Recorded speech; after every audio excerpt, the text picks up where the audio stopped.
about Russian disinformation, its impacts, and ultimately its causes. So it's difficult to know where to begin. First of all, Russian disinformation has been picking up steadily during the Putin government, which, is 22 years now. But it really wasn't until just before the election of Barack Obama that it really started getting big and that we started seeing things like the bot farm come into play. Now, the bot farm is designed to basically seek out issues that will cause angst among Americans and then try to drive wedges on social issues that will turn us against each other. So give you an example of some of their bigger successes until recently. If you go pre-2020, let's start there.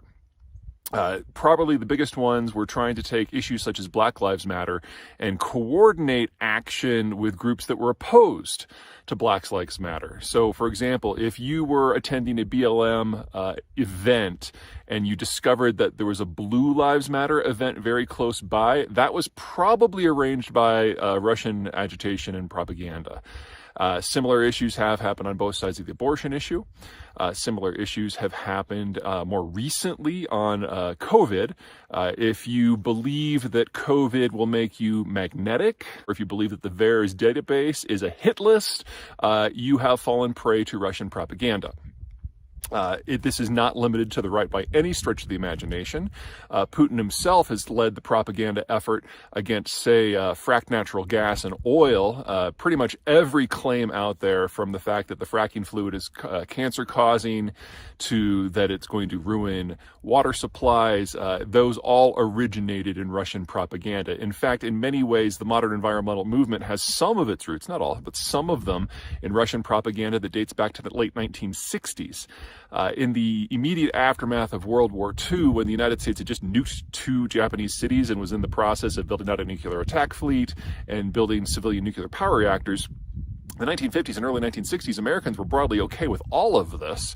But Russian propaganda, then Soviet propaganda, started agitating and gave some of the founding roots to what we now know as the environmental movement. Now, it's obviously taken on its own life since then, but the Russians have never stopped trying to malign Western oil and natural gas production in order to give them more leverage, and it's worked very, very well in Europe, where we've seen an almost collapse in the ability of any of the mainland states in Europe to produce natural gas and oil at all because of public opposition that is rooted in Russian propaganda. In no place has this been more true and more dramatic and have a bigger impact on policy and strategy than in Germany, where, Germany 20 years ago was still producing almost half of the natural gas that it used. Now it's less than, I believe, 5% today. And most of the methods that were used to produce that gas in Germany in the 50s, 60s, 70s, 80s, and 90s are now actually illegal in Germany. So if you want to talk about the 2 biggest successes that the Russians have experienced with their propaganda in recent decades, number 1 is in Germany with energy policy, and number 2 is in the United States with vaccine policy, because we have over 1 million dead Americans because of COVID, and the Russians are literally celebrating because they've never been able to kill that many Americans, and certainly without generating a lot of retaliation from the White House. Okay, now, at the moment, a lot of Russian At the moment, a lot of Russian propaganda is in abeyance because as soon as the Ukraine war started, a lot of Western institutions, whether intelligence or security or regulation, shut down a lot of the avenues that the Russians have for pushing disinformation into Western societies. That's great. I saw that on my own feed, where probably half of the shit posting that was hitting my feed on Twitter disappeared in a matter of like 4 days. Since then, they've had to become more direct and working through a series of shills that they literally pay. There's any number of those that are opportunities, and some of these people are actually in public office. The 2 that are, of course, most note are Viktor Orban, who is the Prime Minister of Hungary, is just a Russian stooge at this point, and Josh Hawley, the Republican senator from Missouri, is, if not on the payroll, really, really dumb and falling for everything that they tell him. Oh, and by the way, people, do not email me things about COVID or about environmental issues that I'm going to be talking about here, proving that I'm on the wrong side of things, because 9 times out of 10, what you send me is a word-for-word syntax paste from Russian disinformation. I mean, honestly, just go on and Google any phrase that sounds a little off, and you will find hits for it in Russian media. I know it hurts. Nobody wants to be told that they've fallen for something. And that's part of the power of propaganda, is once you've fallen for it, you have a vested personal ego interest in following through. But it honestly is just leading you to make worse and worse and worse decisions. Okay, so why do the Russians do this? In part, it's from a position of weakness. The Russians now know without a doubt that they can't face American forces on the battlefield. The Ukraine war has proven that. But part of it is rooted in what they know and what they're capable of. Hang on, I've got to switch hands. This is a long one. We're already at 6 minutes. Russian territory is not like the West. It's not like the United States in specific. So here in the United States, the land is great, and there's a lot of natural buffers between American population centers and other population centers. So our government has always been able to take a bit of a back seat. That's one of the reasons it's just so painfully incompetent at so many things. It's never had to be good. That's not how it works in Russia. Russia is a cold-tempered territory with fickle precipitation. The land quality is abysmal. Population density is low. There are no internal barriers to movement. So when the Russian ethnicity settled in the area of what is today Moscow, centuries ago, they discovered that the only way that they could even theoretically secure themselves was to expand and to turn all of their neighbors into buffer states, and then all of the neighbors around that into buffer states, and slowly genocide out the ones that were closer while you absorbed even more. And what used to be a single principality within just a few dozen miles of Moscow got bigger and bigger and bigger and bigger and bigger, and eventually became the biggest country on earth. But that means that Russia is not a country or a state in the way we think of the terms. It's a multi-ethnic empire. And because of that, it has large populations, roughly a quarter of the population today. Might be up to 30% today because of the Russian demographic bomb. Let's call it 30%. That are not Russian, that don't see themselves as Russian. And so what the Russians have to do is shoot through those people with as much intelligence penetration as they possibly can, so that if there's ever a hint of dissent, they can then rub it out. The military is needed on the frontier. It can't do that in a way that, say, the Iranians do. So it has to be the intel services. And the intel services are always going to be operating at a numerical disadvantage to the occupied populations, ergo propaganda. So any propaganda and misinformation that we are seeing in the United States or in the West in general, the wider world, is nothing compared to the general operating principles that the Russians operate at home. Yes, they need this in order to make sure that the Russian population doesn't rebel. Russia is not a great place to live, but it's absolutely essential that they have it for all of their occupied territories. And remember, the Russians see their territory as indefensible. That's why they have to expand. They hope to reach a series of choke points, of gateways, places like the Polish Plain, the Bessarabian Gap, the Altai Gap, things like that. But the further out you go from Moscow, the more likely that it is non-Russians occupying the territory. So if you had a rebellion in some of these territories on the fringe that are not ethnic Russian, the entire thing falls apart at once. So the Russians have had to become very, very good at this particular tool set, and that tool set has other applications. And that's what we're seeing in the West now. Okay. That is it forever and whenever they could, because that was the way they could generate the most casualties and have the most political impact on decisions in Kiev. And then in about May, once it had warmed up enough that you didn't necessarily need heating in Ukraine, they switched targets to the agricultural supply chain system with a very, very heavy emphasis on the infrastructure that collects and especially exports the grain. Take it out, things like grain silos and ports, first in places like Odessa, and then later moving on to the Danube River Delta, which is where the Ukrainians then tried to get the stuff out. In this, the Ukrainians have kind of faced a triple bind. Number one, they import most of the materials that are necessary, like fertilizer, in order to grow crops in the first place. Number two, there isn't a lot of storage in Ukraine that was available because of last year's efforts in the war. Most of the storage was full completely. So the Ukrainians were focusing on getting that out so they could make room for this year's harvest. And in some degrees, there's been failure there, and the stuff has nowhere to go because, number three, almost 80% of this, maybe even a little bit more, goes out by water, primarily through the Odessa region. And with that kind of offline, the only other option is to rail it out. And that means you have a limited number of rail cars. You have to ship it through other countries that are already grain exporters, like Bulgaria, Romania, and Poland, who don't like the idea of that stuff being dumped on their market. So most of them have barred Ukraine from having terminal arrivals for their grain, and you have to just keep on going. So for every kilometer you have to go further, that's a kilometer that rail car has to be committed. So all in all, you're talking about over an 80%, nearly a 90% reduction in Ukraine's ability to get the stuff out. And now that a lot of these ports on the Danube have been damaged, there's just no place to put the stuff from this year's harvest. So from the Russian point of view, mission accomplished. And now they're switching targets. This past week, the week of the 18th of September, they've started switching targets again because we're now getting into fall, and they're going after the power grid again. And over the course of the next month, I would expect that general shift to be almost complete.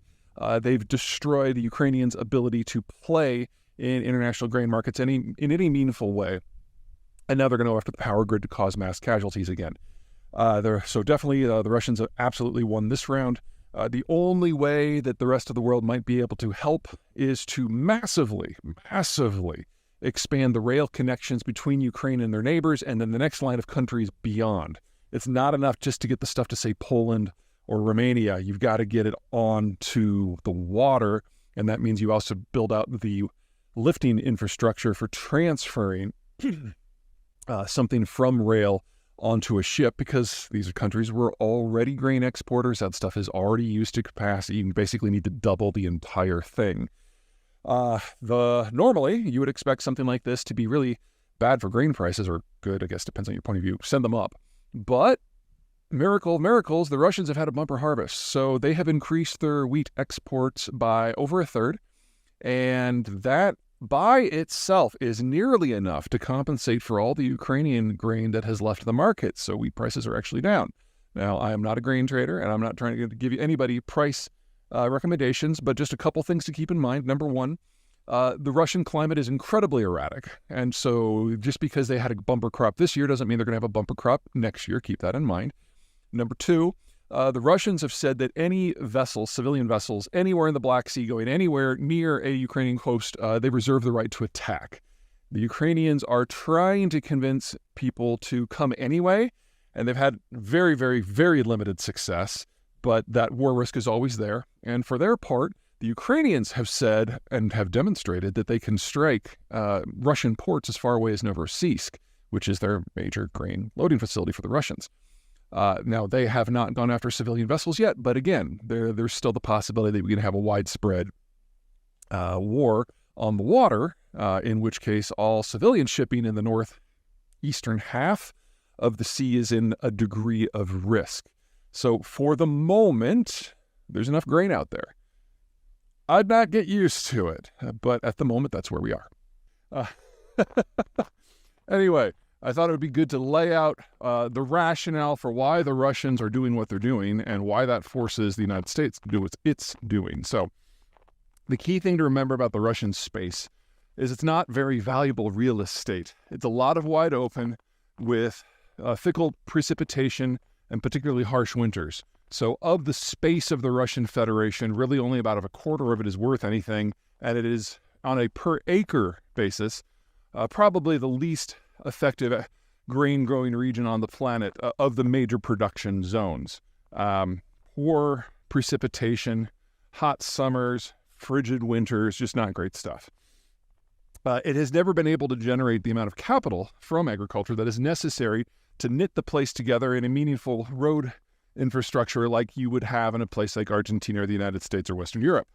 And so anything that has to be transported in the Russian system has to be transported by rail. So they've got a decent-ish rail system and no national road system to speak of. Now, the problem is even this relatively poor territory is surrounded by even poorer territory where you can't grow anything and where the land is completely flat. And so on 50-odd occasions throughout Russian history, someone has charged across that flat and made it all the way into the core territories that the Russians defined as their homeland.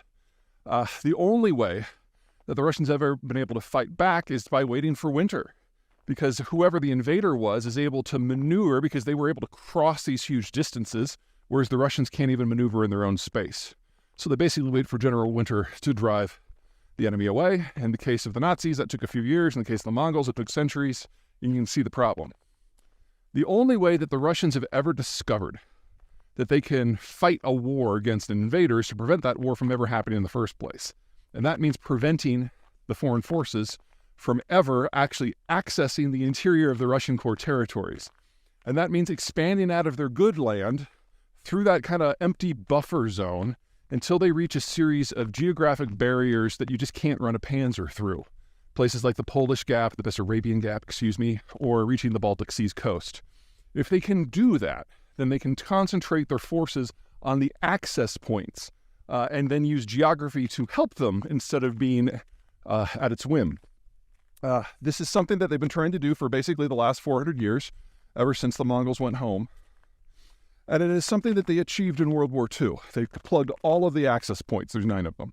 But then the Soviet system collapsed. And the Russians, because of all these new independent states that used to be their territories, became independent and took control of almost all of those access points with them. And most, if not all, of what Russian foreign and strategic policy has done in the last, 25, almost 30 years now. No, 30 years, totally 30 years, has been about reestablishing a Russian footprint in those zones. Ukraine is one of those, is on the way to 2 of those access points. And so the Ukraine war isn't the first time that the Russians have launched a war to try to achieve a more secure external border. It's the 9th since 1991. This war was always going to happen. And the Russian collapsing demographic picture means it was always going to happen about right now. But the war has definitely evolved in a way that a lot of people, myself included, did not expect. So, if you guys remember back to the Battle of Kiev in the first week of the war, there was this massive convoy of Russian military vehicles that was about 40 miles long that had more offensive firepower than the combined total of the entire Ukrainian military at that time. And people like me were like, wow, this is already over. And then, less than a week in, the convoy stopped because the Russians forgot to bring fuel. And shortly thereafter, a lot of the soldiers dismounted from their gear and started walking back to Belarus because they also forgot food. And we learned very, very quickly that the Russians don't simply, it's not just that they don't know how to do a combined arms conflict with land forces, tanks, infantry, artillery, rockets, and air power. It's that they've forgotten the lessons of not just the Soviet period, but the Tsarist period. And they don't know how to fight wars at all. They were a mob with guns, which is a very different proposition. Now, in the first few weeks of the war, it still looked like that was going to be enough. Because the Ukrainians really didn't have a military to speak of before the invasion happened in February of 21. Whew, it's a little chilly. I'm going to turn around. But we also knew, if we knew anything about the Russians, that their conquering of Ukraine wasn't going to be the last piece to fall into place to give them what they needed. And no. Ukraine doesn't actually control these access points. It's just on the way to the 2 most important ones. In Moldova and Romania, the Bessarabian Gap, and in Poland, the Polish Gap. And so, after this war, if the Russians were successful in subjugating Ukraine, they would be back again and again and again until they achieved what they see as their national defensive sphere. And by natural, I mean ideal.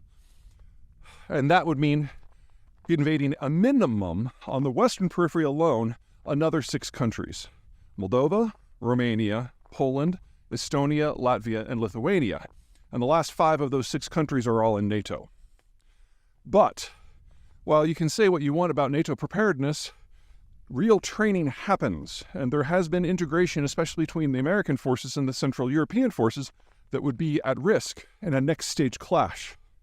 So there was a recognition everywhere in NATO, in every defense ministry of NATO and its allied countries, that the Russians would be coming, and when they did come, they would probably not be able to stand against NATO forces in a regular exchange.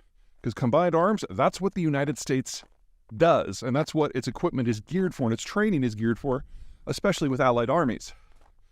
So if you have a mob from Russia at the end of a 1,000+ mile supply line crossing the Polish border where they come against a prepared NATO force, if the Russians only suffered 1,000-to-1 casualty ratios, it would probably be a good day for them. But the imperative that they secure this periphery before their population completely collapses hasn't gone anywhere. And if they know they can't do it with conventional weapons, all that's left is nukes. So there was an understanding in the first month of the war in Washington, in Berlin, in Paris, in Stockholm, in London, in all of them, that this was the battle that NATO was made for. We knew we couldn't allow direct confrontation between NATO forces and Russian forces because we would trigger that massive escalation and the use of nukes. But we also knew that if Ukraine fell to Russian forces, that we would be facing the Russians down. We'd just be facing it on NATO territory. And we would lose Berlin and Paris and Chicago. So the decision was made very early that any weapon system that the Ukrainians can prove that they can operate and maintain, that second one is very important. The Germans are very clear on that. Giving them a weapon system that's awesome does nothing if they can only use it once. They have to be able to fix it themselves. Anyway, any weapon system that they prove that they can maintain and use competently, they can have, and everything else is details. Now, there have been a lot of details to work out about the pace of the weapons, because remember, we're trying to make sure that this battle stays bottled up in Ukraine proper, and the Russians never face so catastrophic of a loss. They have to maintain hope that they can actually win this. If you take that away from them, the nukes will fly. And so it's always an issue of hitting a balance. And we can argue about whether or not the balance has been overly conservative or not, but there remains a deep-seated understanding across the entire alliance and beyond that if this is not done, then all of Western civilization is for naught. So it's going to keep happening. On their side of the equation, the Russians have decided that since the Ukrainians were not willing to roll over or just exist as cannon fodder or speed bumps for them, like a lot of other groups have in the 300 years that the Russians have been following this strategy, that they are part of the problem and need to be removed, or at least broken. And that's where you get the rape clinics. That's where you get the recreational torture centers. That's where you get the mass murders. From radio intercepts, we know that there are dozens, German radio intercepts specifically, that there are dozens of incidents like the mass carnage of Bucha or KHERSON or Izium that have occurred throughout the occupied territories, killing an unknown number of people. And this is where you get the cleansing stations, which basically serve as filtration camps, and in order to separate the Ukrainians from their property and their land and ship them off somewhere else, and where conservatively tens of thousands of Ukrainian children have been shipped into Siberia with Russian cabinet members celebrating that how their documents were destroyed so they can never be returned home. We're talking about easily in excess of 20,000 recorded war crimes to this point, and the Russians haven't bothered to hide any of it. So it's all documented, or at least everything that is on the western or the northern side of the front line. I'm sure there are more horrors to the south and the east to be discovered. More recently, the Russians have been following a two-part strategy in order to destroy the civilian population. Number one is going after the food production and distribution systems, which is what they did through most of the summer. And then starting in the third week of October, they're doing a redux of a strategy that they initially developed back last winter and going after the power grid so that as many Ukrainians are in the dark and in the cold throughout the Ukrainian winter as possible. I would argue that most Western militaries are doing everything they can with training and the equipping of the Ukrainian forces. If you're a civilian, you want to do something, I'm not going to recommend that anyone goes out and picks up a weapon. You know, people who are going to do that are going to have better sources on how to do that than me. But what you can do is help out the Ukrainians and help them survive. There's a charity I support called MedShare that provides medical assistance to communities who, through no fault of their own, have lost the ability to look out for themselves. So, for example, if the Russians are going after your power grid, MedShare steps in and helps hospitals with diesel generators, fuel, and surgical kits. It's a group that I've been supporting for about a year. And for the month of November, I'm going to be doubling every donation that comes in. Keep in mind that this newsletter and video log is free. And things are not going well. Every plane out of all Russian locations to any other location are full. Every ticket for the next month has basically been sold on every possible plane. People are chartering private flights at 25 grand a seat in order to get out, and there are miles long traffic jams at exit points, especially in Georgia and in Finland, where you can still drive out. So, not great. The angles for this are both military and demographic. So the Russian strategy for all of its wars has always been about numbers. The Russian core territories are very, very poor, not in resources necessarily, but the weather is awful. So if you're talking agricultural output per acre, it's among the lowest of the major agricultural producers. And that means that the strategy the Russians have to use is not necessarily for high value added equipment in order to prosecute their wars, but instead for just mass numbers, human wave tactics, subjecting their foes just wave after wave after wave of poorly skilled, poorly trained, poorly equipped soldiers until the numbers win the day. Now, the Industrial Revolution changed the math of this somewhat, because once you get to the Industrial Revolution and things like steel and railroads and machine guns, movement becomes easier and faster. You can deliver damage at range, and so you can become a little bit more precise. But in the case of Russia, it hasn't been as much of a game changer as you might think, because most of the countries that Russia borders have industrialized deeper and more quickly, going back to the dawn of the Industrial Revolution itself, and there's no exception there today. So it's still a numbers game. The problem is human wave tactics don't work when the other side doesn't simply have machine guns, but artillery and air power. And because of the Russian incapacity to train and because of their logistical incompetence, now on the Eastern Front, in places like Donetsk and Luhansk, in most battles, the Ukrainians are fighting as a near-peer power. They've managed to capture enough Russian equipment that the Russians are no longer enjoying a 10 or 20 to 1 artillery ratio. It's something much more close to even. So we've already had some reports that some of the draftees have gotten 1 day of instruction and then were shipped off to the front and have already charged into the Ukrainian lines and gotten massacred almost to a man. How reliable those reports are at this point, it's a war zone and it's Russia, so we really don't know, but it does kind of fit the historical pattern. Second, there's another aspect to the revolution and how it has empowered the individual. It's not just about tanks, it's about passenger cars. People are a little bit harder to corral in the industrial age than they were in the pre-industrial age. So when you want to go and draft someone, and if you've got a car and you don't want to go into the army, especially if you're just going to be used as cannon fodder, you run. And so we've got those traffic jams at the border. And even if you're just in your car going from city to city, it makes it a little bit more difficult for the Russian authorities to find you. So far, the low-end estimates that I've seen 1 week after the draft started are that 300,000 Russian men, primarily in their 20s, have fled the country so far. That is supposedly how many people the Russian draft is supposed to activate in this first phase. It'll probably be more than that in time. But the Russians only have 6.8 million men in their 20s. So losing people in the hundreds of thousands is not a rounding error. And if you combine this numbers game with human wave tactics and the industrial ability to either flee or mow down the troops, you need a lot more numbers than you would normally, and 6.8 million just isn't probably enough. And that's before you consider that Russia was in a state of advanced demographic decay. It no longer has the numbers that it needs in volume.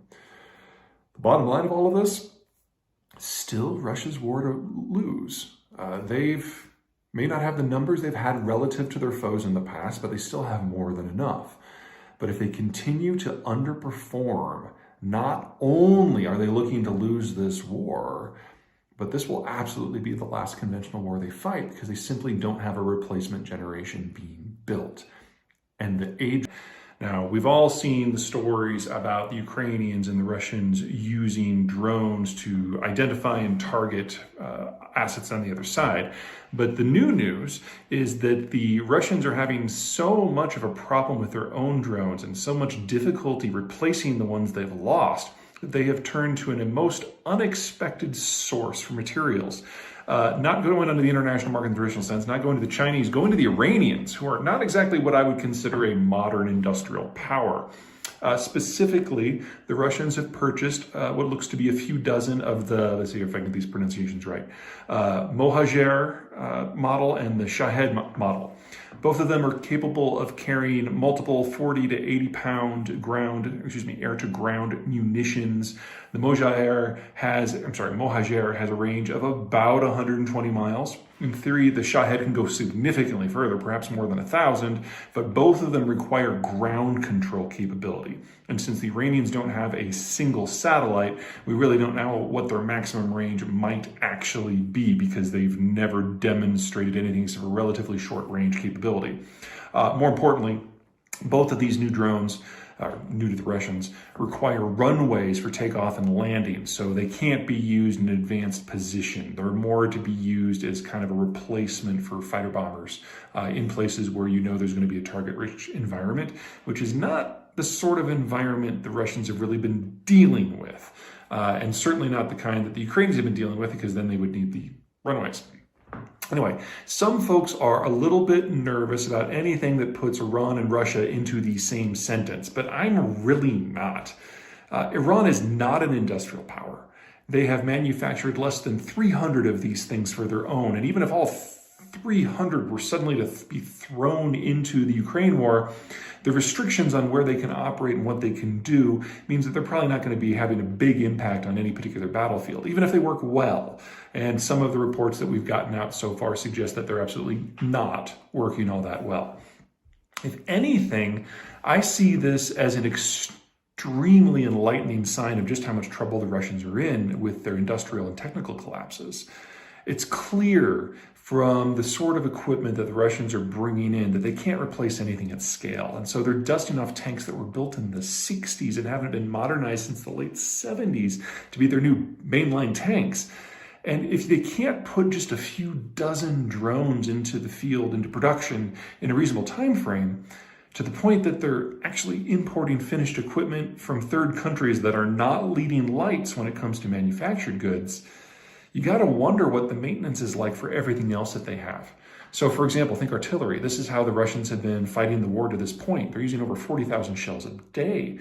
And most barrels, once they fire 1,000 to 2,000 shells, that's it. They're done. You have to take them out of commission and replace them. And with some of the older equipment that the Russians are using, they can never even get to that 1,000. 600 might be as far as you can go. So we're seeing equipment failures in a lot of places, and that's probably why the eastern assault of the Russians on Donetsk stalled out about a month ago. Even worse, far worse, for the Russians is until this war happened, Russia was the world's #2 arms exporter by value. In fact, they've been relying upon the income from those weapons sales to keep their industry alive. There hasn't been enough demand from the Russian military itself to justify its existence. And in this war, Russian equipment has done very badly. So every country in the world that has imported a lot of Russian equipment to round out their forces or to mainline their forces, they're now having second and third and fourth and fifth thoughts about whether or not this is something they want to do at all. In particular, we should be watching the Indians, because India is the only country that has actually provided the seed and development capital that's necessary to develop some of the more advanced weapon systems, whether it's jets or helicopters or cruise missiles, and they're in the process of backing away from almost all of it. And that is their the Russians' number one market right there. About the only thing about this weapon sales from Iran to Russia that I see that I'm a little bit concerned about is that ground connection thing. Now, Iranians have to have basically a line of sight, so there has to be a ground station that can communicate with the drone. In the United States, we use satellites. The Iranians don't have a satellite, but the Russians do. So the Iranians here are probably going to get a lot of great technical data on what it means when you can integrate one of their hardware systems with someone else's communications network, and down the road, that is likely to provide a bit of a boost to the Iranian weapons industry. That's not a problem for today, that's a problem for later. But if you're going to worry about some aspect of that, that's probably what you'd be concerned about. Okay, That's it for me. Until next time. Everyone, quick addendum. We were just about to load up the report on Iranian drones going to Russia. Everything on that stands, but the new news just now is that the Russians are also getting artillery supplies from North Korea, of all places. Now, everything we said about the Iranian drone program and what it means for Russia and the war effort, that stands. However, Russia is the world's single largest artillery force, and it has the world's largest artillery manufacturing capacity, and it has the world's largest artillery shell stockpiles by far, just huge amounts compared to everyone else. If this is true, and they really are now turning to the North Koreans for equipment, two things come out of this. It means that the Russian military-industrial complex is already in a state of collapse. If the one thing that we know they're good at, they can't even maintain flow rates, then this is the end of the Russian military capacity over the next few years. And that is obviously something with significant impact, so we'll have to wait and see. Second, we haven't gotten a good look at the inside of the North Korean military complex since 1953, the last time they were involved in general hostilities.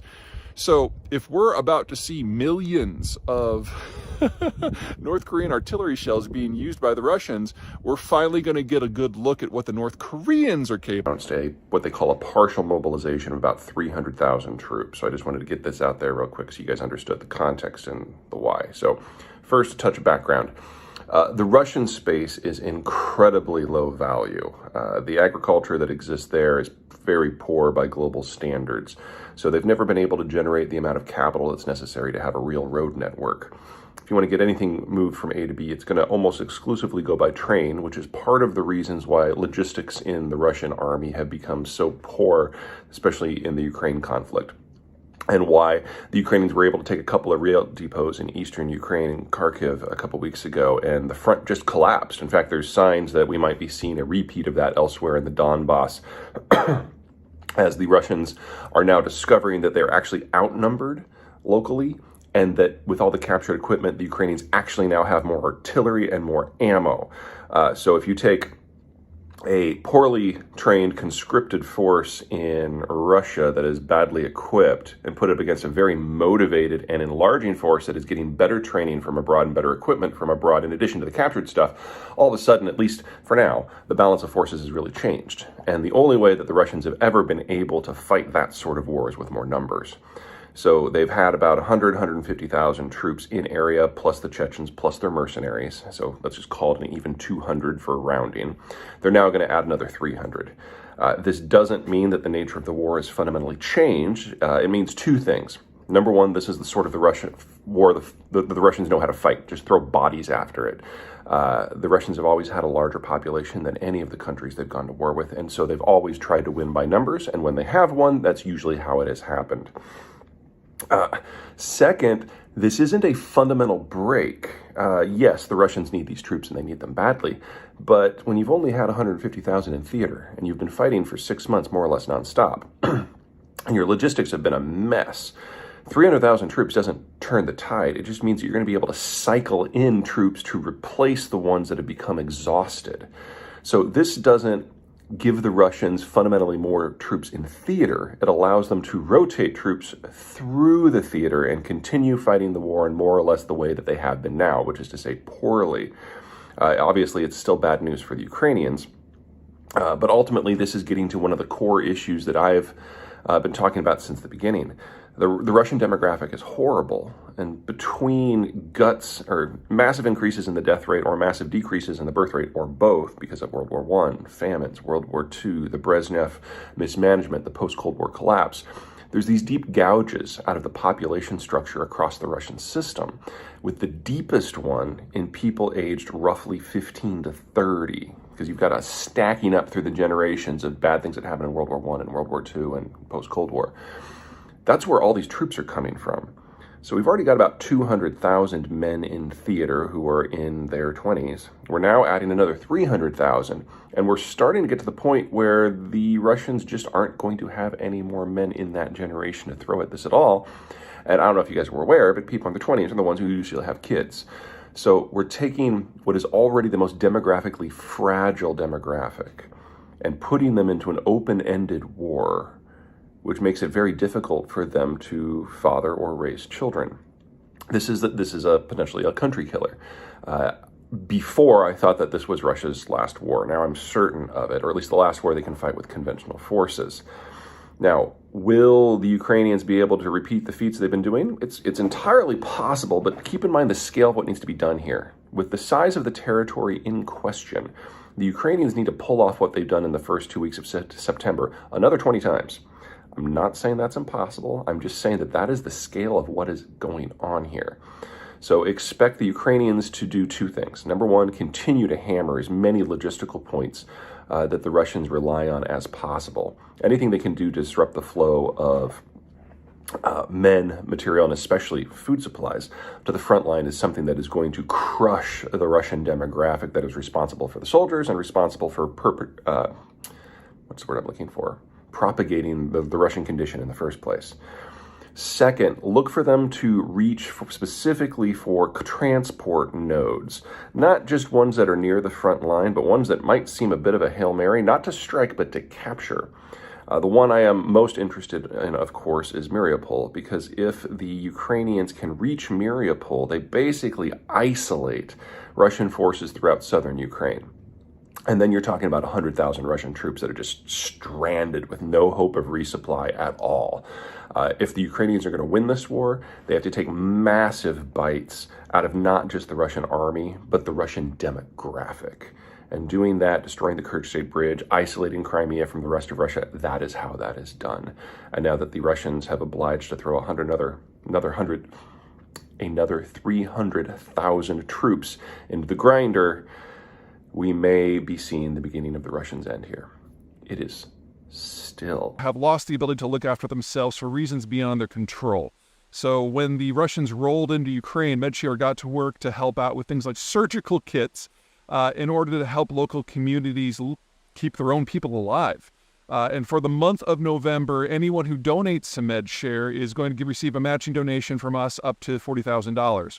Well, the big news is I just heard that one of our followers has stepped up with their own matching grant. So the first $80,000 from this campaign will be matched. So if you're looking for a way to save a lot of lives, sorry, it's just, it's not often you get this kind of good news in this world.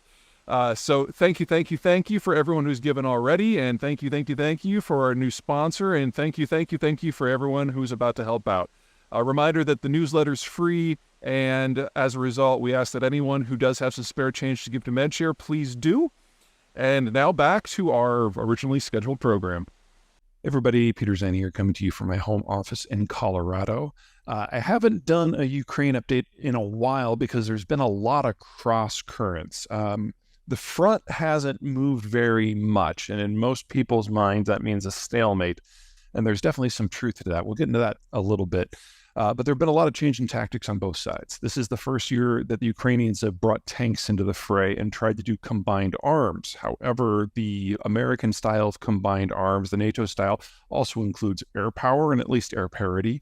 And the Ukrainians have nothing like that. So they've discovered that sending in lots of armor without air cover is, well, it's gone for them as well as you would expect it would. So they've kind of devolved back to some older strategies that they were using in the first part of the war, using a lot more small units. And that means the pace of activity has been necessarily slower. They have achieved a number of points of breakthrough in the first, second, and sometimes even the third line of Russian defense, but the Russians have been proven able to put up more and more and more mines to slow the Ukrainians so that they've never actually been able to achieve any sort of breakthrough. So we've had a lot of incremental changes in the front, but nothing like the big breakthroughs in places like Izium or KHERSON like we saw last year. For their part, the Russians have been innovating their strategies as well. Maybe innovating is the wrong word. They've done a silent call-up of a couple 100,000 more troops and just threw them right into the meat grinder and a place called Advitka, sorry for the pronunciation there, which is not too far from other places that the Russians were basically doing human wave tactics last year. And they're having very similar results. Very, very, very slow going, gaining meters a day at the cost of thousands of lives. But in the last, let's call it 2 weeks, the The Ukrainians seem to be trying something new, and it would normally be something that I would just say is suicidal. But let me give you an idea of what they're doing, and then maybe you can choose for yourself. So let's do a fun little screen share, go to Google Earth because it's awesome. All right, we're looking here at southern Ukraine. And this is an oversimplification, but if you zoom in just a little bit, this river here, this is the Dnieper. That's basically the front line for a large portion. Basically, everything south of this line is now in Russian hands, and everything north of the line is in Ukrainian hands. And for those of you who remember to earlier in the year, the Russians thought that the Ukrainians were going to be pushing across the river. They blew up all the bridges, and especially this dam right here, which is the Novokakova Dam. And what that meant is the entire upstream reservoir, which is one of the world's largest, drained over the course of just a few days and flooded everything to the south of this point. So this whole area became flooded. You can call that a war crime. You can call that deliberate destruction. You can call that whatever you can call it, an accident. Call it whatever you want. But what it did do is turn this entire southern section into kind of a no-go zone for most vehicles, because you had exposed riverbank above here, which was muddy, or lake bed, I guess that was muddy. And then down here, you had flooded riverbank that was muddy. So the Ukrainians who had wanted to hit the Russians in 2 or 3 different places suddenly found this entire swath became non-viable. Well, what we've seen in the last couple of weeks is the Ukrainians have been probing across this river in force and actually holding ground, not just using small units, but larger groups of troops. It's unclear just how many, but the point is they haven't been going over at night, mucking things up, and then running back before dawn. They've been going and been staying there for days. And the Russians have seemed to be incapable of dislodging them. And my first thought that this is just suicidal, because if you're Ukrainian and you don't have a bridge that you can retreat across, anytime that the Russians are able to bring any sort of artillery or even just infantry to bear on your position, there's nowhere to go. Your back's against the river. You're just going to die. That's not what's been happening, because further to the east, the Russians have been throwing human waves at a very specific location, that Adovinka, again, apologies for the pronunciation. And that's all of their available troops in the area. The Russians are hitting that spot to prevent the Ukrainians from having a breakthrough further east in Zaporizhzhia province. And what that means is it's been difficult for the Russians to get reinforcements and material and just fuel into this zone right here. So let me zoom in a little bit more. You can see how the geography is working against the Russians and for the Ukrainians in this point. You've got these sand dunes area, the nature park, where there's no infrastructure at all. And then you've got clusters of Russians over here at this junction point of the transport system and at this junction point of the transport system. And so what the Ukrainians have done is land all the way across the river throughout here to keep these two groups engaged. And then they've used their artillery from the other side of the river to just decimate the parts that are in here, basically making this a no-go zone for the Russians, which has allowed the Ukrainians to build up a bit of a bridgehead. Isn't quite the right word because there's no bridge, but you get the idea. Any forces that are over here in the east, any Russian forces that are over here in the east, are under pressure because of that massive battle further east, and it's difficult for the Russians to get anything through that zone to then resupply their troops further to the west. And any groups that are here on the west side of the sand dunes get their supplies through Crimea, but the Kerch Bridge has lost both its rail connections and half of its road connections.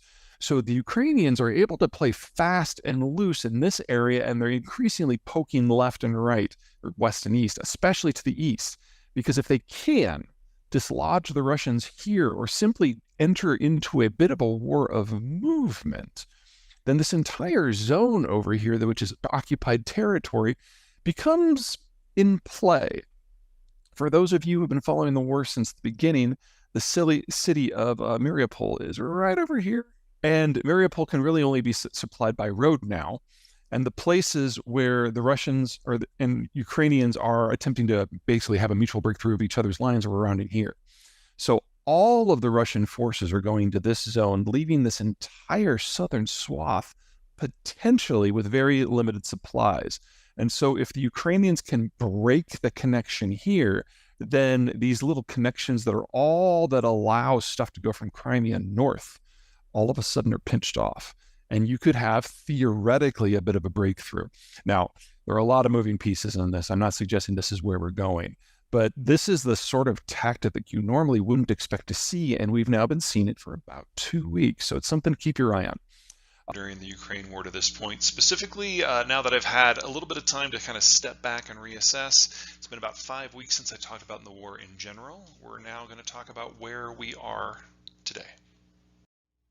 The single biggest takeaway of the last 5 weeks is that everything, and I mean everything that the Russians were bad at before, propaganda, logistics, precision, training, maintenance, equipment, everything that they were bad at before, they're worse now. The Russian offensive has stalled pretty much everywhere, and there's two big reasons for this. The first, and the most spectacularly, and in many ways impressively, is that in the past 6 weeks, Ukraine has shifted the type of war that it is fighting. They've gone from predominantly trying to arrest the Russian advance with things like Stingers and Javelins, shoulder-mounted weapons, to an ever-increasing number and ever-increasing style, heavier artillery. That has enabled Ukraine to increasingly strike deep behind enemy lines, blow up ammo dumps, destroy logistical hubs, damage infrastructure, and even get to the point of assassinating military leadership. Some of the Wagner bases, these are Russia's mercenaries, have been just destroyed. In other places, they've found out that a number of officers were getting together for a happy hour and they hit the bar. The degree to which the Ukrainians are able to put targeting information either from their own human network or signal intelligence that is provided by the Americans and put it to use has been very impressive, and it has snarled the entirety of the Russian advance in both the east and the south. Second, and perhaps even a little bit more significantly than the Ukrainian increasing battle prowess, is that Russia may be running out of ammunition. Now, the Russians don't fight wars like most modern militaries, certainly not like the United States. The United States does high impact, long range, deep penetration to prevent the front from ever even forming. That's not how the Russians do it. The Russians use trains to supply a nearly bottomless supply of materiel and fuel and ammo to the front line, and then they assault the entire front line with a massive amount of artillery, destroying everything they see in their path and incrementally advancing maybe a mile a day. Now, Russian maintenance of anything has never been great, especially in the post-Soviet system, and explosives, like food, have use-by dates. Typically for artillery shells, you don't want to use anything that's more than 20, 25 years old. Well, Russia really hasn't built much in the last 30 years. We don't know a huge amount about Russian conventional forces because they're not sharing the data, but we do know that they faced a massive industrial collapse in the 1990s that they never really recovered from. And they have fought 3 artillery-intensive wars since the Soviet collapse, 2 in Chechnya and then 1 in Syria. So now the Russians are attempting to advance over a front that's 1,000 miles long, with a burn rate for their artillery in excess of 40,000 shells a day, going through a relatively small, by Soviet standards, arsenal that has been acquired since the Soviet collapse, when the industrial system collapsed as well. Any equipment, any shells that they're going to use that are not from that stack are things that were built before 1989, meaning that they're in excess of 30 years old. We've seen reports several a year in Russia going back 30 years that every once in a while one of these shells, because it falls or just has a problem, cooks off, and the entire ammo dump goes up. It's entirely possible that some of the explosions we're seeing in places like Beograd or Western Russia are not actually being caused by the Ukrainians, but by the Russians' manhandling of their own equipment. But regardless, that burn rate, 40,000 a day, is not something that anyone could maintain at length.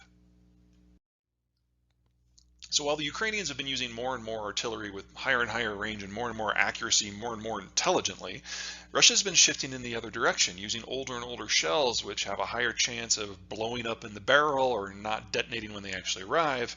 And the logistical trail of getting that stuff to the front is getting longer and longer and more disrupted. So rather than the broad, if slow, advances behind a hail of artillery like we were seeing out of the Russians in May and June and early July when I last addressed this topic, instead, Russia has been hitting high-profile targets such as train stations and malls, big static things. but those attacks have the feeling of being a little bit more than the Russians shooting at things to demonstrate to the world that the Russians can still shoot at things. Tanks and infantry are not following up on any of these attacks, whereas with the Ukrainians, they've very clearly been setting the stage for something much more significant. That much more significant is now on play. On August 29, the Ukrainians began what they claim to be is a significant military offensive to recapture the Kherson region. Now, for those of you who remember back to the beginning of the war, Kherson was the only major city that the Ukrainians ever lost to the Russians. It's the only regional capital, and it was a bit of a surprise because it is in a relatively defensible position on the north side of the Dnieper River. We'll talk about that here in a minute, but first, all the normal things that plague offensives are appropriate to think about here. They trigger higher casualties among the attackers and the defenders. They require more troops. They require better logistics. They're more vulnerable to disruption. All of that stands. Also, you have to consider that this isn't simply Ukraine's first significant offensive in the war, but this is Ukraine's first significant offensive ever. Russia first captured Kiev in the 1600s, and it has been under some flavor of Russian administration almost the entire time since then. There is no national history of military conflict in Ukraine independent of its position as a cog within the Russian system. So all the concerns that people have about whether the Ukrainians can carry the water on this, all relevant. But two things matter. The Ukrainians have continually surprised to the upside, and the Russians have continually surprised to the downside. So what should have been a wildly unbalanced war that should have been over 4 months ago, all of a sudden, if not a conflict among equals, is suddenly looking like a little bit more of a fair-ish fight. And that means we have to look at what's going on in Kherson. First of all, where is it? Here's a map we've pulled from the Institute for the Study of War, which is brilliant. Anything in red is a territory that the Russians have captured since the beginning of this conflict, which began back in 2014. The zones that are outlined in black are the territories the Russians captured in the last war, and everything with the red outline are the territories that they've captured since February 22, when this war began.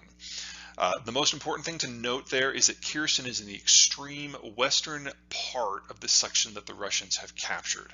And you'll notice that double red line coming down just to the northeast of Kherson. That's the Dnieper River. And let me show you why that is significant. Here we are looking at southern Ukraine. To give you an idea of just where everything is, the red line down at the bottom, everything south of that is the Crimean Peninsula. Those are territories that the Russians have controlled more or less since 2014. You move north of that, and everything that is to the south and east of this big swath of water, that's the Dnieper River, is under Russian control pretty firmly. You go further east on here, you will see eventually we will hit Mariupol. They're just to the west of that yellow line. Back over to Kherson. Now, the one place where the Russians have succeeded in crossing the Dnieper River is at Kherson and Kakhovka, which are right here. Kherson's with the red and Kakhovka is upriver a little bit. And they control most of the territory just to the north of this zone. In fact, they made it almost all the way to Mykolaiv, which is this little city up here in the northwest of Kherson. Now, normally, if you were to tell me that the Ukrainians were attacking the Russians and their smaller population with a smaller military with less equipment and less training, I would have just kind of laughed it off. It's one of the reasons why I was one of the people who thought that the war would have been over by now with the Russian victory. Thankfully, I was wrong. But what is in play here is a little bit different. And I would like to think that if I saw this specific fight brewing a few months ago, that I would have given more or less the same assessment. Let's zoom in on Kherson so you can see what I'm talking about. River City, it's the final packaging port, it's kind of their New Orleans. But you'll notice that in the river here, there's nothing crossing it. In fact, you have to come up here to the far eastern rinks of the city before you hit the only bridge in Kherson. And this is a bridge that the Ukrainians have been hitting off and on for the last few weeks with some of those high range, high accuracy artillery rounds. So the bridge is still standing, but it is now close to heavy equipment traffic because it is no longer structurally sound enough to take, say, a tank.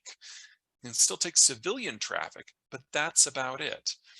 The next bridge upriver is not until you reach Novokakova, right here, which doubles as a flood control lake for what is basically a reservoir up here. And once you're done with that one, the next bridge up is all the way up here at Zaporizhzhia. So that's it. Those are the three lowest bridges right here. Those are the three lowest bridges on the river. And any equipment that the Russians want to get to the north side of the river has to cross through one of those 3 points, really one of the two that are down in KHERSON specifically, or KHERSON and Kakova. So the Ukrainians have damaged those bridges so they can't be used for heavy equipment transfer, which means that the forces that are north of the river abutting Ukrainian forces in Ukrainian territory have to be able to get by with what they have already. Anything else has to be reloaded out of a heavy vehicle and into a smaller truck to be brought north. And that means in terms of the battle of forces, the Ukrainians have a very strong force advantage here. I'm not predicting that they're going to be able to pull this off. I'm saying that this is like one place where if you're going to go through some teething pains in terms of learning how to do an offensive against the Russians, this is where you would do it. And that's where they are doing it. There's also another complication here for the Russians. If it proves that the Ukrainians are successful and the Ukrainians are closing in on KHERSON and Kakova, Russian forces are going to have to evacuate on foot. They are going to have to leave all of their gear behind. And unlike the American and the Swedish and the German gear that we have to train up the Ukrainians one squad at a time, everyone in the Ukrainian military knows how to use old Russian equipment. This would be the single biggest military transfer to Ukraine of the post-war environment, and certainly of this war. It's difficult to come up with something that would not just be a bigger strategic or morale victory, but an actually victory in terms of the availability of material. All of a sudden, the Ukrainians might actually have what they need. So that's kind of the first big piece of this, that this is a realistic goal here for the Ukrainians, and then if they achieve it, they will get some outsized benefits. There's something more in play. Now, Novokakova is important not just because of the bridge, it's also important because of these two little things right here. What you're looking at here is a sluice gate that allows water to enter an irrigation canal. There's one right there at the city, and then there's one a little bit upstream. Now, the sole use for the water that's coming up here is for irrigation. And in fact, you can see it in play right by the gates. These are crop circles, not caused by aliens, definitely caused by irrigation. And if you follow that big canal all the way south, you eventually end up in Crimea, where that same canal, here it is right here, is used to distribute within Ukrainian territories, Russian-occupied Ukrainian territories in Crimea itself. Now, southern Ukraine has a similar moisture profile to western Kansas. So without irrigation, you're not going to grow anything except for a little bit of dry season wheat.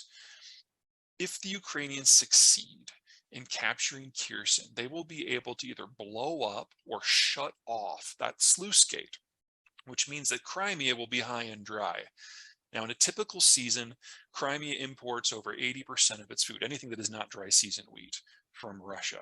If they're able to get that irrigation water in, they're self-sufficient. So you're talking about a population of 2 million and the greatest concentration of Russian forces in Ukraine potentially being cut off from their normal food supplies. Now, they'd still be able to import food from Russia, but that brings us to the final point of this offensive. Because if the Russians lose KHERSON, if the Ukrainians can get that far forward, then with some of the new equipment, the Ukrainians would be able to blow up a nice little bridge here that it looks like, yep, there it is. This is the Kerch Strait Bridge. This is a road and rail combined piece of infrastructure, and at present, it is the only uninterrupted rail line that links Russia proper to Russian-occupied Ukraine. Now remember, the Russians suck at logistics. They're not very good at moving things by truck. Sometimes they actually have to unpack their artillery shells from their casings and move them move the shells by hand one at a time into like civilian vehicles for distribution. It's ridiculous. They have to fight by rail. This is the only rail link that comes in. If you move further north into Ukraine proper, there are other road networks that go into places like Luhansk and Donetsk, but there is not a rail link that goes into those provinces and then drops back south of the river into the areas that the Russians are actually occupying. So it's Kerch or nothing. And if the Ukrainians are able to blow up Kerch, then all rail supply for the entire force outside of Donetsk and Luhansk themselves are suddenly lost. And Crimea goes from being an incredibly strategically valuable platform that the Russians can use to launch into Ukraine proper into the most significant military vulnerability that post-war Russia has ever had. That's what's at stake here. Now, again, this is not a forecast. This is a projection based on what their goals are and where the targets are. If you'd asked me if they had a chance at this 3 months ago, I would have laughed, and all of a sudden now, things have changed. The Russians have underperformed, the Ukrainians have overperformed, the West has really come through with some more advanced equipment, and the balance of forces in the regions in question really have shifted. If Ukraine is going to win this war, this is how it's going to start. Okay. Germans have nationalized a couple of physical assets, refineries specifically that belonged to Russian state-owned oil company Rosneft, multi-billion-dollar assets. We've always known this was coming. As soon as you have the Germans and the Russians having a dispute over economics and strategy, they were going to start drawing lines, and this is one of the big ones. Now, the German strategy for dealing with the Russians going back 2 centuries has been pretty straightforward. They want to avoid a war because wars between the Germans and the Russians are awful. They fight in Poland, they fight in Ukraine, lots of people die, the weather's horrible, the terrain is wide open, they both commit atrocities, it's just wretched. So they try to avoid it, and they do that by trying to entangle their economies so they have a vested interest in not fighting. But ultimately it doesn't work out and they end up fighting, and it's horrible. So then they don't have to entangle again. What we're seeing now is the disentanglement and the preparing for a direct confrontation. The Germans, of course, hope it won't come to that. History suggests that hope is largely in vain. That's the bigger strategic picture. The economic picture is almost just as bold because we have now had direct entanglement between the Europeans and the Germans for going on 30 years, and now that all becomes unwound. So the Germans have fired the starting gun with some multi-billion-dollar assets they're taking away from the Russians. Expect every single joint venture that the two sides have and lots of property on both sides to basically be unwound and returned to their national authorities.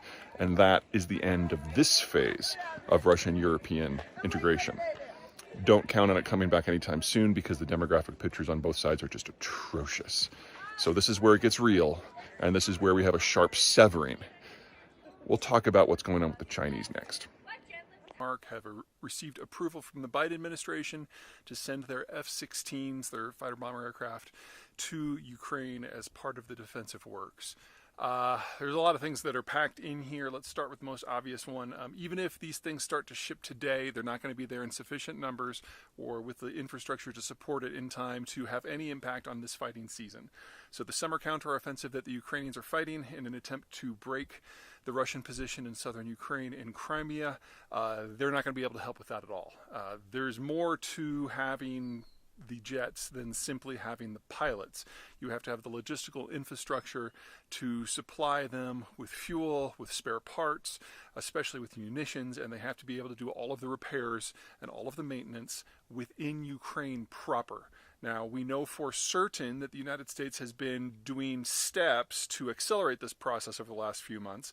We know that there have been a number of Ukrainian pilots across the United States and NATO bases system that have been training on the F-16s and getting flight time. But there's going to be a lot more that needs to be done in terms of the maintenance side of the equation. Okay, so that's piece one. This is something that's going to affect over the winter and then into next year. Second, the players, the Netherlands and Denmark, basically run almost exclusively American-equipped forces. So there is no way that this came out of left field. Copenhagen and The Hague undoubtedly have been coordinating with Washington since the beginning on this, and if they're doing it, you can bet your ass that there are going to be any number of NATO countries up to and including the United States who are going to be following suit now that the seal has been broken. It's just a question of timing. Now again, this is something that's going to impact our operations over the winter and into next year, not right now. Third, what's next? The next big step of what the Ukrainians have on their wish list that they haven't gotten is longer range weaponry that will allow them to strike deeper into the occupied territories and, in their mind, ideally even into Russia proper. Now, the primary reason why this specific request has been denied so far by all of the Western allies is they don't want to provoke the Russians to a direct fight. But as the Russians move deeper and deeper into isolation, and as it becomes possible that this is going to be a broader conflict in economic terms, even if not in military terms, that argument has been losing luster in a number of places in the Western world. No one wants to start World War III, obviously, but it's pretty obvious who's doing the raping and the genocide, and that is no one on the west side of the line. So we are going to see longer range weapon systems. I don't want to comment on which ones because there's any number of things that could come into play. And the argument that they cannot be used within Russia proper is weakening as well. Now, it's a political decision if they decide to remove that stricture. But if you look at what's been happening over the last few weeks, the Ukrainians have been provided with Storm Shadow missiles by the Brits, and that's a longer range weapon system more than capable of striking into Russia proper, but the Russians have not once used it to do so. At the same time, the Ukrainians have developed a number of weapon systems, including drones launched by Special Forces troops and suicide drones that are maritime in style to directly attack Russian targets within Russia proper. They don't necessarily need Western tech to take the war to Moscow. And since we're seeing this blurring of capabilities, the idea that simply because a weapon has a range that could be problematic, that it automatically is problematic, that argument is fading very, very quickly. There's still going to be a lot of brackets on all of this. This is not going to be something that's going to change overnight. But now that they're going to be getting NATO fighter aircraft that clearly have the capacity, if you put an extended range fuel tank on them, to strike Moscow directly, you got to ask yourself, what else can be pushed across the line at this point?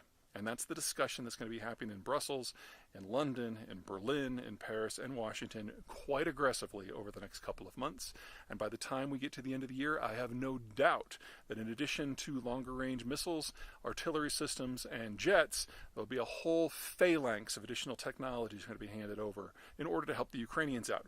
And for those of you who say that this is costing the United States too much, number one, check your math. With the exception of 2 Patriot batteries, every single other thing that has been transferred from the United States to this point has been spare parts and decommissioned equipment that we were going to have to pay to dismantle. So in many ways, the Ukraine war has saved us a lot of money. And second, if you think the money has been stolen, you're literally just making that up. Call your congressperson, because they have every day a full list of every piece of equipment, how it was used, how it was transferred, and how much money it actually cost the United States. And anyone who tells you otherwise is lying to you. All right? That's it. And the easy visa policies that they negotiated several years ago have already been suspended. But there are a number of countries, most notably Sweden, Finland, Poland, and the Baltics, that want to make it a more extreme ban that just prevents Russians from coming regularly at all. The template for this would be South Africa under apartheid. At that point, you had a country where 10 to 15% of the population basically imposed its will on everyone else.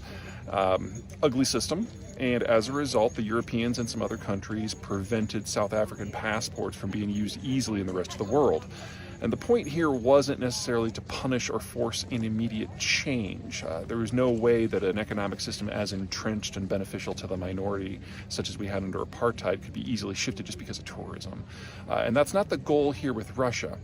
Instead, it is to impress upon everyday Russians, just like they did with everyday white Afrikaners, that you are no longer part of the civilized world, and you will not be treated as such. And until such time as you start abiding by some really basic concepts when it comes to human dignity, you are not welcome in the advanced system.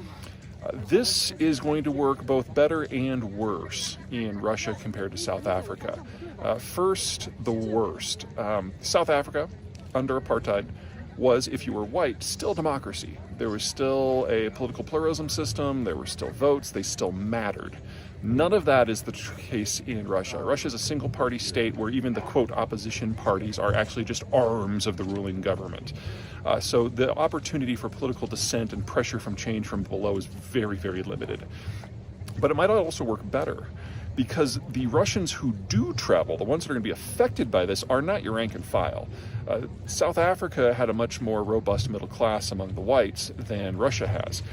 So the people who are now going to be losing access are the people who actually have access to money. And that means that opposition isn't from below to a degree, it's from above. Now, this doesn't spell political change, this potentially spells revolution. But one way or another, that is the future of the Russian Federation. The question is whether it's in the short term or not.